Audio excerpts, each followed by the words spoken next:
lecture.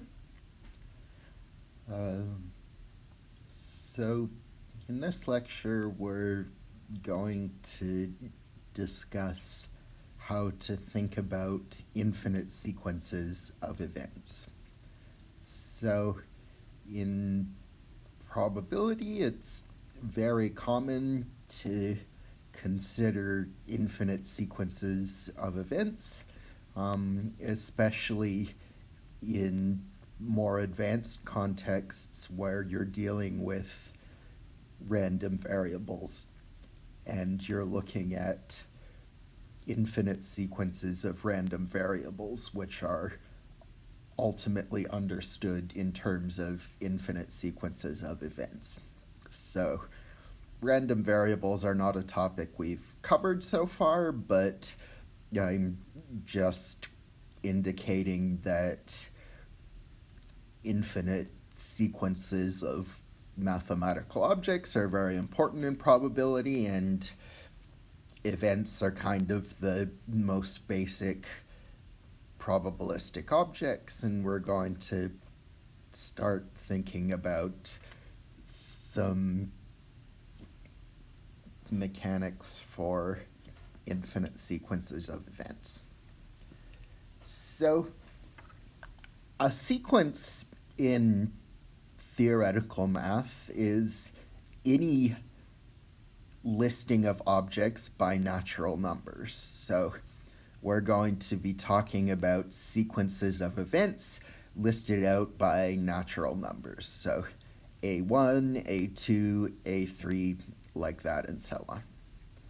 And before we even really get into talking about infinite sequences of events, I have to make an extremely important disclaimer, which is essential to understand, because otherwise you're going to fall into black holes all over the subject of probability.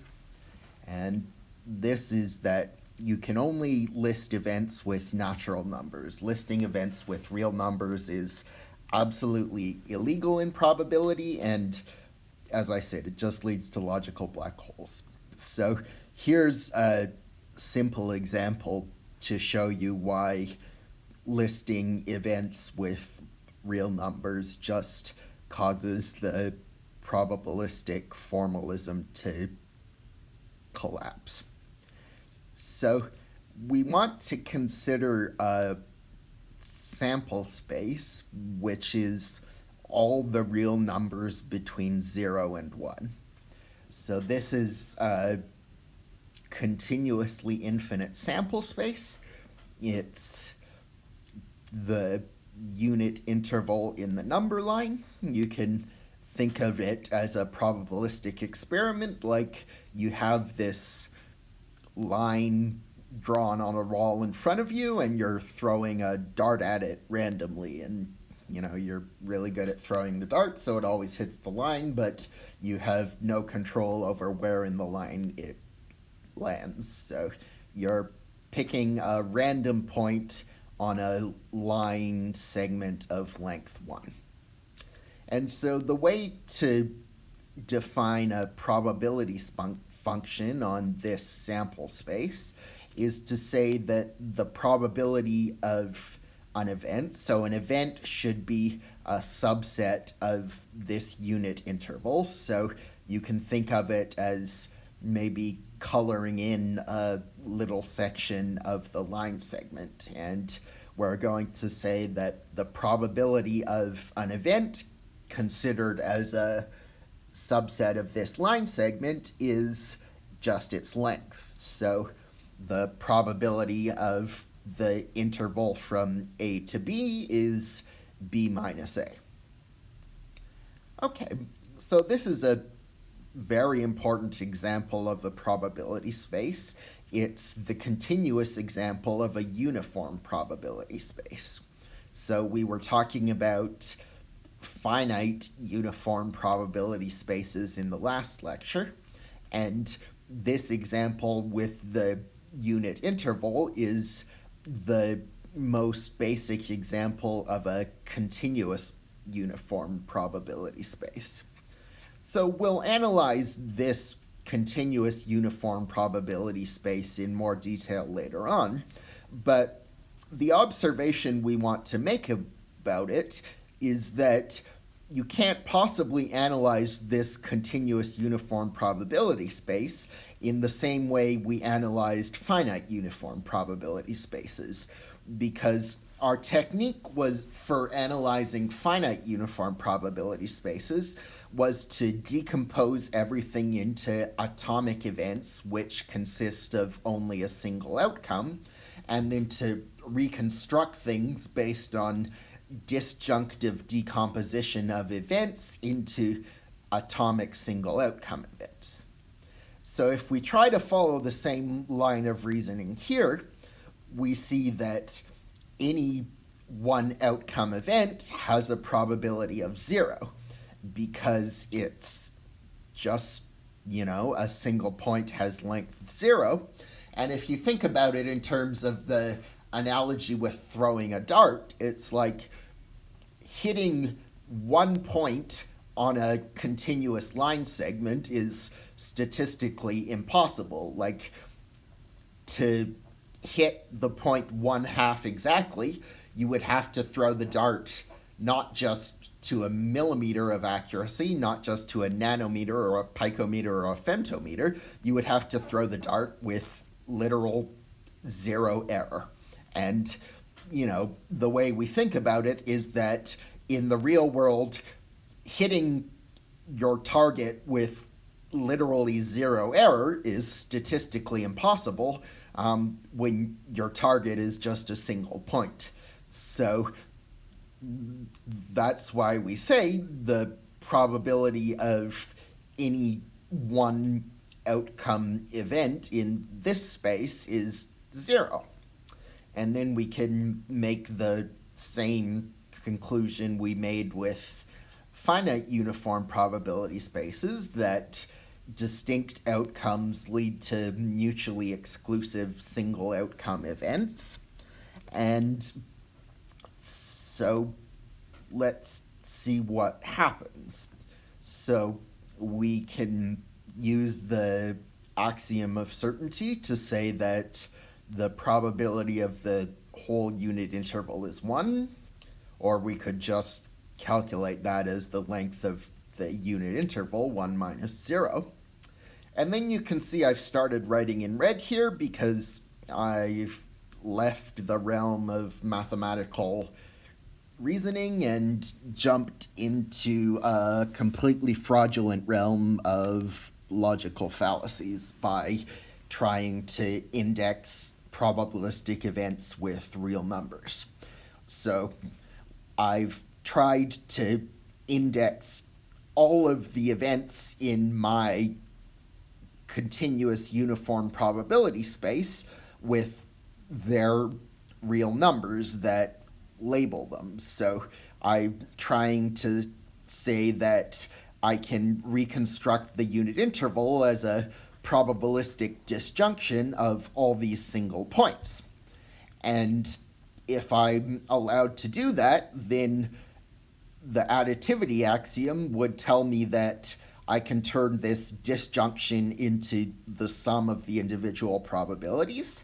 And we calculated that all of these individuals' probabilities are 0. And no matter how many times you add up 0, you still get 0. So we come to the conclusion that 1 equals 0, and that makes me unhappy, because if 1 equals 0, then anything times 1 is 1, and anything times 1 is itself, and anything times 0 is 0. So if 1 equals 0, then x equals 1 times x equals 0 times x equals 0 for all x. And you have to conclude that there are no numbers other than 0, and 0 is the only thing that exists in the mathematical universe. And this is what I mean by collapsing into a black hole. It's like if you allow for,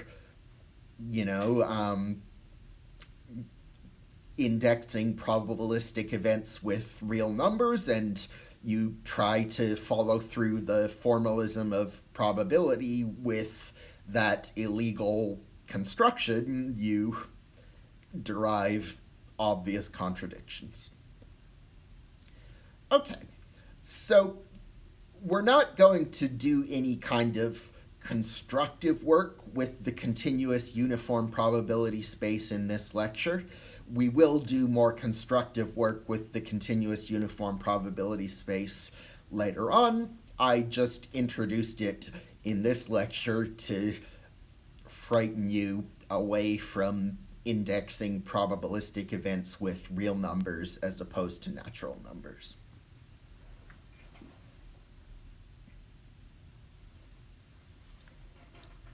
Okay, so there's three key properties of sequences of events that we want to isolate and use going forward.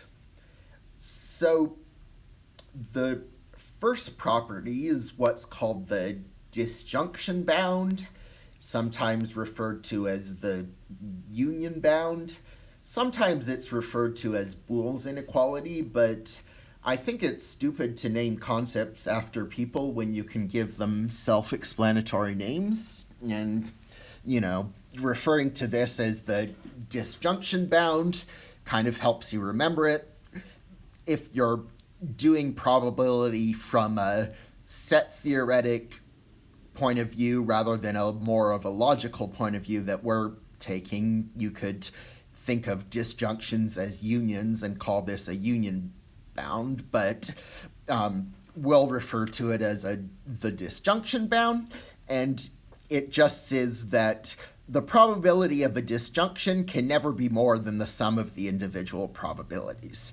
So if you recall the third axiom of probability, which asserts that you can turn disjunctions into plus symbols for mutually exclusive events, this is like a kind of half-assed version of that. It's like saying, well, I don't know these events are mutually exclusive, so I don't know these two things are precisely equal, but even without knowing the events are mutually exclusive, I can still say something. I can't say that they're equal, but I can say that the probability of the disjunction is less than or equal to the sum of the individual probabilities. And this disjunction bound is the first of a vast library of what are called probabilistic estimates or probabilistic upper bounds, where you try to not calculate probabilities exactly, but just to give good estimates for them that can tell you upper bounds. So this disjunction bound is the most elementary way to get an upper estimate on the probability of an event without explicitly calculating what that probability is. Okay, so the next property we want to discuss is what's called this downward continuity. So if you have a sequence of events that are chained up with implications, so the next event, so we want to think about a sequence of events which are chained up with implications, so the next event implies the previous event. So it's like the next event implies the previous event, and if we think about that, okay, so what does that mean? It means if the next event happens, I automatically know the previous event happened. So you can think, well, if the next event automatically entails the previous event, then it can't ever be more probable than the previous event because, well, any outcome that falls in the next event also falls in the previous event. So you can't get more probable unless you have some extra outcomes. And saying that the next event implies the previous event tells you that the next event can never be more probable than the previous event. And so if you have this property where events are chained with implications pointing downwards, then you get a equation which is usually called downward continuity of probability. And this is that the conjunction of this decreasing sequence of events is equal to the limit. The probability of the conjunction of this decreasing sequence of events is equal to the limit of their individual probabilities. So a chain of events where the next one implies the previous one is called a decreasing chain. And the limit I have on the right side of this downward continuity equation is a decreasing limit. So if you're familiar with the word infimum, this limit is equal to the infimum. If you're not familiar with the infimum, it's not a terrible analogy to substitute it with the word minimum. So it's kind of like saying, if you have this disjunction, or if you have this decreasing chain where the next event implies the previous one, then the probability of the conjunction is the minimum of the probabilities of all the individual events, with the caveat that you might have to take a limit instead of seeing the minimum as one of the entries in your sequence. Okay, then there's a completely, there's a theme that runs throughout all of probability and all of logic and all of mathematics, which is the duality between and or, the duality between conjunction and disjunction, the duality between intersection and union, and you'll see again and again and again symmetrical concepts appear that are ultimately based on the symmetry between disjunction and conjunction. So this second property here is what's called upward continuity, or this third property on this page, it's what's called upward continuity of probability. And this is that, okay, well, if I have a sequence of events where the previous one implies the next one, so this is what's called an increasing sequence of events, because if you think, okay, the previous one implies the next one, so if the previous one happens, the next one automatically happens, and therefore the next one is more probable than the previous one because it includes every single outcome which could have fallen under the previous one. So this is called an increasing sequence of events because their probabilities are an increasing sequence of numbers. And if you have an increasing sequence of events, then the probability of the disjunction is equal to the limit of the individual probabilities. And this limit is now an increasing limit, so if you're familiar with the word supremum, this limit can be replaced with supremum. If you're not familiar with the word supremum, you can substitute the word maximum, and it's not a bad analogy. It's like saying these probabilities are increasing, and so the probability of their infinite disjunction is the maximum of the individual probabilities, with the caveat that you might have to take a limit because the maximum is not exactly achieved by any one of these individual probabilities. So it would be something like maybe you could say that, the probability of an is 1 minus 1 over n. And then the probability of the infinite disjunction would be 1 because 1 is the limit as n goes to infinity of 1 minus 1 over n.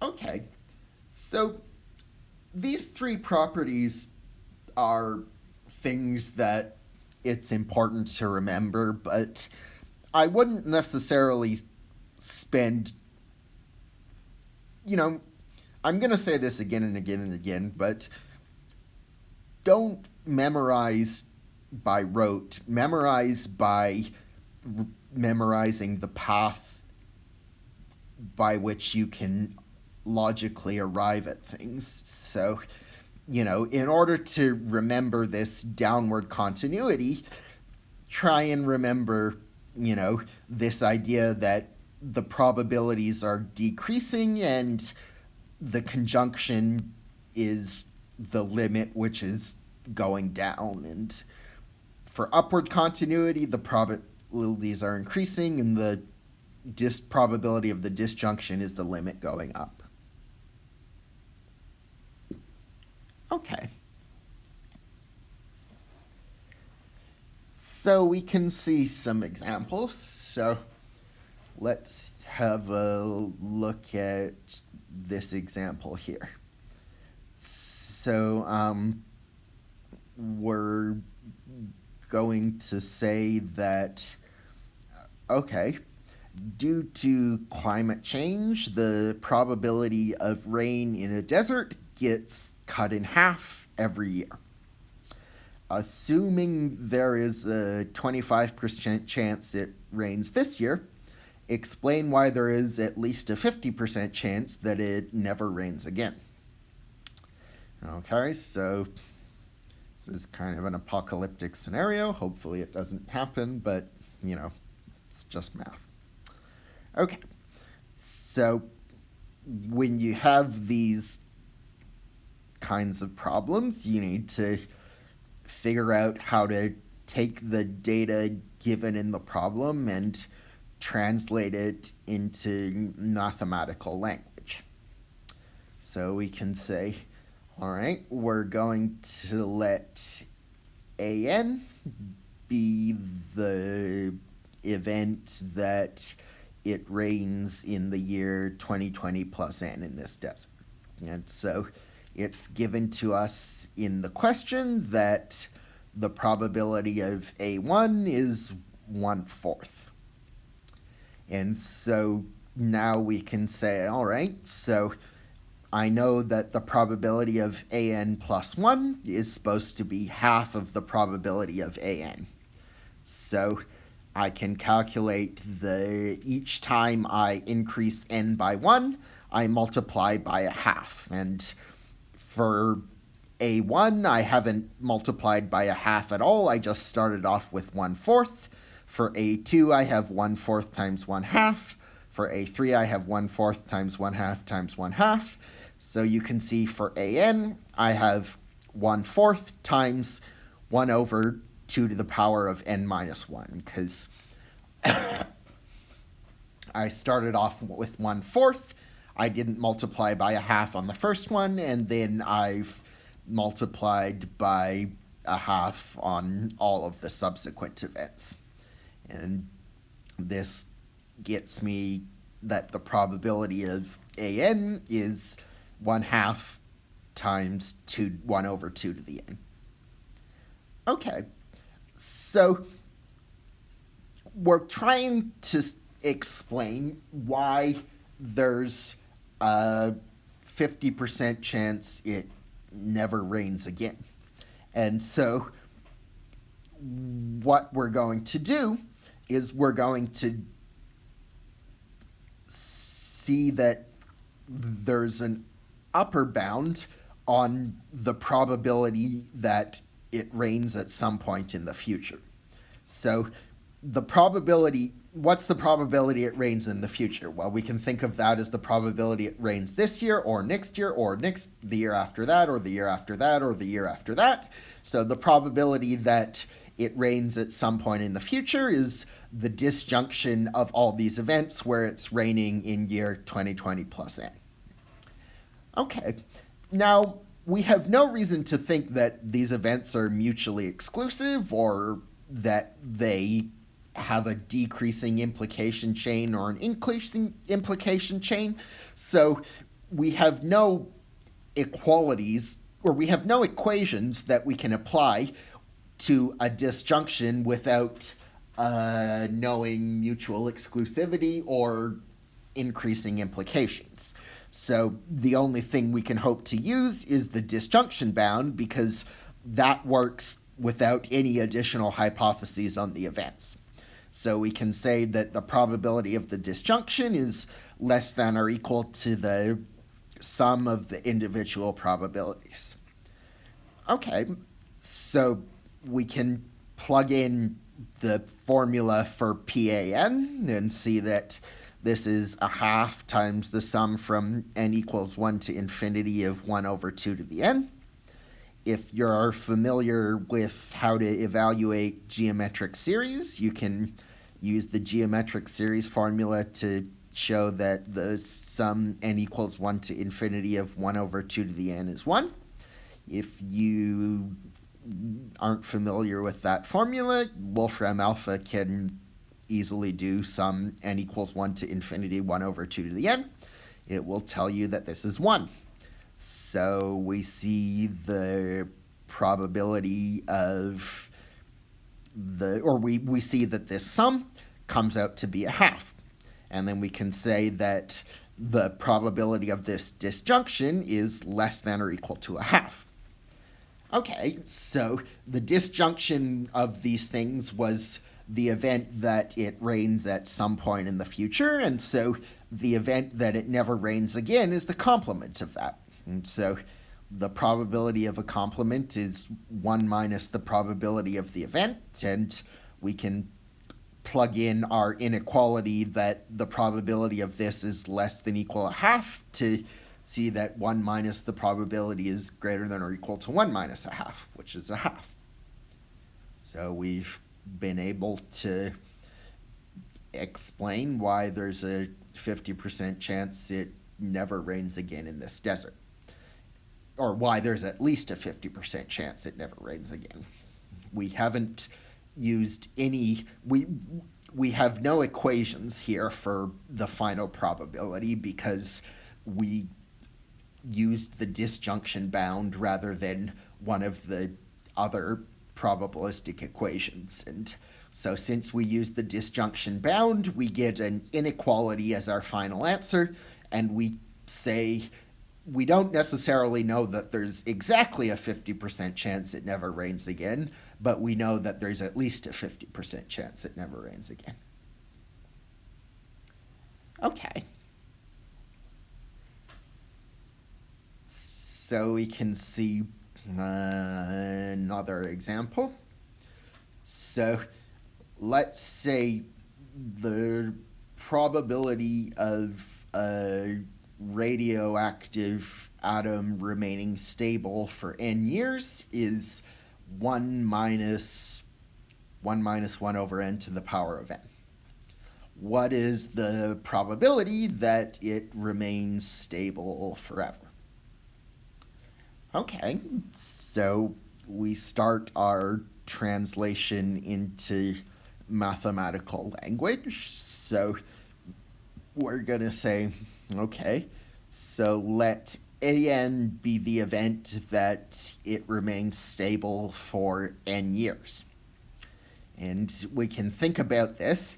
This is a decreasing chain of events, because if the atom is stable for 5 years, well, that obviously implies it was still stable a year ago, and so we know if it was stable for 5 years, it was also stable for 4 years, it was also stable for 3 years, it was also stable for 2 years. So knowing that the atom has been stable for n years tells us that it was stable for n minus 1 years, or as I've written it here, knowing that it was stable for n plus 1 years tells us that it was stable for n years. So this is a decreasing chain of events with implications going from the next one to the previous one.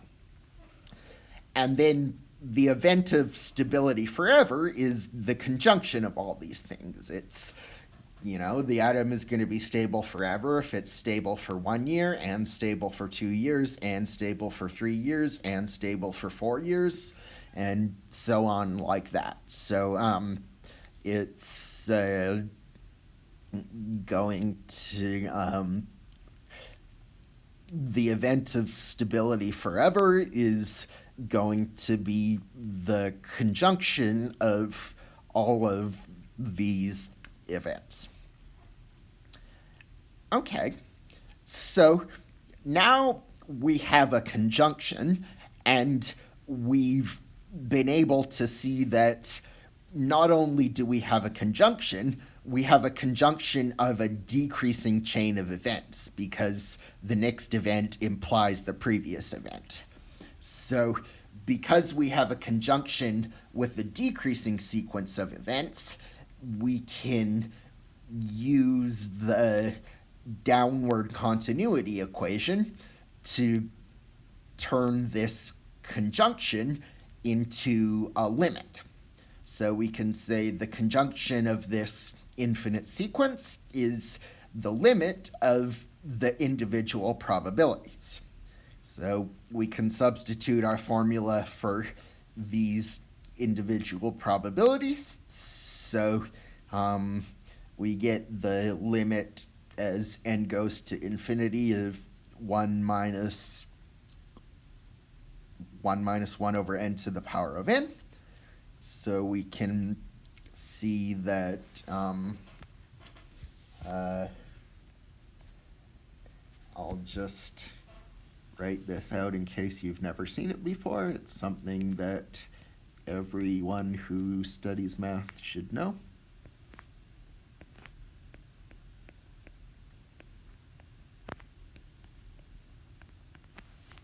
Okay, so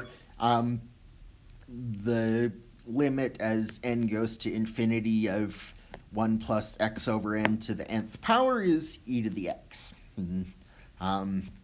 As I said, that's something everyone who studies math should learn at some point in your life. You can learn it now, but if you didn't know that, Wolfram Alpha can easily compute this limit for you. And if you look at the formula I wrote for e to the x and plug in x equals minus 1, you get the limit that we have on the last line in our problem, and it comes out to be 1 minus 1 over e. So I just want to emphasize I am not a physicist or a chemist. I have no idea whether it's plausible for this to be the decay rate of an atom. I think it's probably not plausible, and I think it's not plausible that an atom could have a positive probability of remaining stable forever, but, you know, it's just math. The words don't mean anything.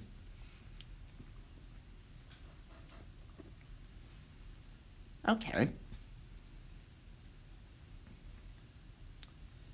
So we can look at another example. So let's say the probability a seed germinates within n years is e to the minus 1 over n. What is the probability the seed germinates at some point in the future? So, okay, so let's start our translation into mathematical language. We're going to say, let an be the event that the seed germinates within n years. So if we think about this, this is an increasing sequence of events. The previous one implies the next one. You know, if the seed germinated within 2 years, well, it automatically generated within 3 years and germinated within 4 years. So knowing the seed germinates within n years automatically implies that it germinates within n plus 1 years. So we have an increasing sequence of probabilistic events because the probability that it germinates within n plus 1 years is always greater than or equal to the probability that it germinates within n years. Okay, and so we can think of the event of future germination as the infinite disjunction of all of these individual events. It's like saying, okay, we're going to say the seed germinates in some time in the future, if it germinates this year, or it germinates next year, or it germinates the year after, or it germinates the year after. So we have this increasing sequence of events and an infinite disjunction. And when you have an increasing sequence of events and an infinite disjunction, you want to use the upward continuity equation to turn the disjunction into an increasing limit. So we can take this disjunction and turn it into this increasing limit. And we get the limit as n goes to infinity of e to the minus 1 over n, which is 1. So we see it's statistically certain that this seed will germinate at some point in the future.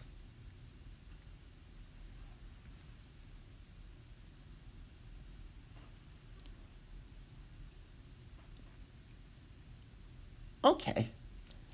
So now we're going to do a somewhat more complicated example, which is probably the most difficult example we've done so far in the course and is more difficult than the examples that will be, or the questions that will be on your homework and exam. So don't be concerned if it seems like this example would be hard to solve on your own. I think it's sometimes useful to present examples in lecture that are somewhat harder than the assessments just to kind of strengthen your mental abilities. So let's think about this. At 1 minute to midnight, 10 balls are placed in an urn, and then 1 ball is drawn out uniformly at random. This process repeats at intervals cutting in half, so we add 10 balls and draw 1 randomly from all those in the urn at 2 to the minus n minutes to midnight for all n. What is the probability the urn has a ball left in it at midnight? So I'm putting 10 balls in at 11:59 and drawing out 1 randomly. Then at 11:59 and 30 seconds, I put in 10 more balls and draw 1 randomly from the 19 that are there.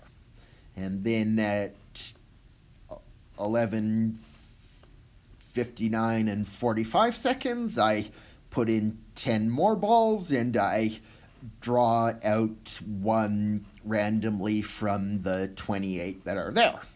At 11:59 and 45 seconds, there are 28 balls in the urn before I draw up for the 3rd time because I put in 10, drew 1, put in 10, drew 1, and put in 10 more.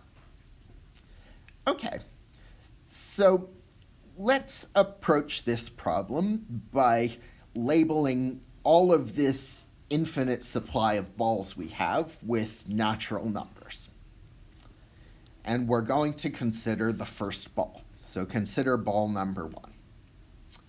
Let's say that AN is the event that we've removed ball number 1 after the nth round. So ball number 1 gets put in at 11:59, and AN is the event that ball number 1 is no longer there at midnight minus 1 over 2 to the n seconds. Well, yeah. So, okay, so we have these events which we have this event which characterize the ball number 1 being removed after the nth round. So let's try and figure out the probabilities of these events in. So in the nth round, we have put in 10 to the n balls in total, and we've removed n minus 1 balls. So like after the first round, we put in 10 balls and then we removed 1, and then after the second round, so then we put in 10 more and remove 1, so we have always put in 10 balls and removed n minus 1. So at the stage we're removing the... So let me be a little bit clearer about that. So what exact stage am I thinking about? I'm thinking about the stage where I'm at stage n and I've put 10 balls in, but I haven't yet done my removal for stage n. So I've put in 10 n balls in total, and I've done the n minus 1 removals in the previous stages. And now I'm thinking about my stage n removal. So at stage n removal, I have 10 n balls that I've put in and n minus 1 that I've removed. So there's 9 n plus 1 that are there. And ball 1 remains through the nth stage if we choose one of the other 9n from the 9n plus 1 that are there.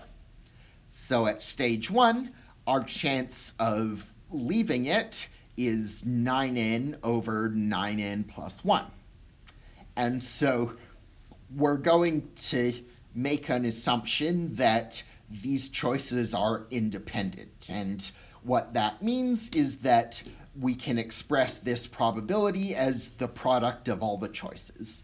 We'll discuss independence in more detail in a future lecture, but right now, all I'm saying is that we're going to calculate the probability that it remains in the urn, ball 1 remains at the urn in stage n by looking at the product of all of these probabilities that it gets left there through the individual stages. So it has stage 1, we put in 10 balls, and there's 9 of them whose removal will leave ball number 1. So at stage 1, there's a 9/10 chance ball 1 remains. At stage 2, there's 19 balls there, and 18 of them are not ball 1, and their removal will leave it there. So the chance of ball 1 staying until stage 2 is 9 over 10 times 18 over 19.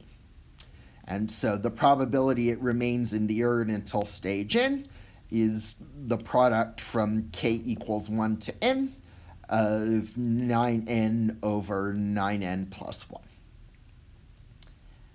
Okay, so if an is the event, I think I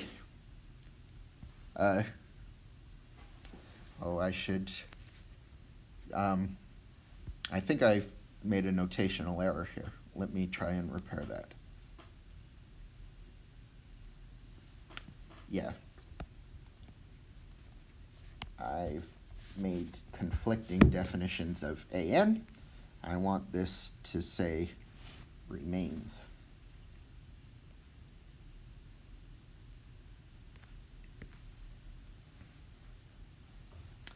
Okay, so if we let an be the event that the ball remains until stage n, we've calculated that the probability of an is the product from k equals 1 to n of 9n over 9n plus 1. And so the event of remaining till midnight is the conjunction of all of these events. You remain until midnight if you stay there through the first stage, and you stay through the second stage, and you stay through the third stage, and you stay through the fourth stage, so on like that. So now we can see, all right, these events are decreasing because in order to stay there for n plus 1 stages, you certainly have to stay there for n stages. So the next event automatically implies the previous event. So we have a conjunction of a decreasing sequence of events, and we can use the downward continuity equation to turn the conjunction into a limit. So we get this limit where we have the limit as n goes to infinity of these products that we calculated for the individual probabilities. And the product from k equals 1 to infinity of 9n over 9n plus 1, you can plug that into Wolfram Alpha, or you can evaluate it using your own cleverness, and hopefully either result will give you 0. So we can see that the probability of this conjunction is 0. And it's statistically impossible that ball number 1 remains in the urn until midnight. Okay, so there was nothing special about ball number 1 in that analysis we just did. It applies equally well to any other ball, with the caveat that you might have to start the product from some later stage. But even if you start that product from some later stage, it's still going to come out to be 0. So the probability of any particular ball staying till midnight is 0. So let's name the event that the kth ball stays till midnight as BK, and we can see that the probability of BK is 0. So now, what's the event that the urn has some ball in it at midnight? Well, the event that the urn has some ball in it at midnight is the disjunction of all of the individual events for the particular balls remaining at midnight. There's a ball in the urn at midnight if the first ball is there at midnight, or the second ball is there at midnight, or the third ball is there at midnight, and so on. So if we think about these events, there's no particular reason why we should think of them as mutually exclusive or increasing. So the only technique we have for a disjunction with no additional hypotheses on the events is the disjunction bound. But in this case, it works out very nicely because we put in the disjunction bound to say that the probability of the disjunction is no larger than the sum of the individual probabilities, and we know that all of the individual probabilities are 0. So you're just adding up 0 over and over again, and you get an answer of 0. So the probability of this disjunction is 0, and that's the final answer we were looking for. So usually in ordinary language, probabilities of 0 are referred to as statistical impossibilities. So what we can say is that it is statistically impossible for the urn to have a ball in it at midnight. So again, this is kind of counterintuitive for a lot of people because it feels like you keep adding 10 balls and only ever remove 1, but it's dangerous to reason intuitively about infinity, and reasoning precisely about infinity will often lead you to counterintuitive conclusions. Okay, so I'll end this lecture here. I look forward to seeing you on Monday. I also have my office hours tomorrow I have my office hours on Friday at 3 p.m.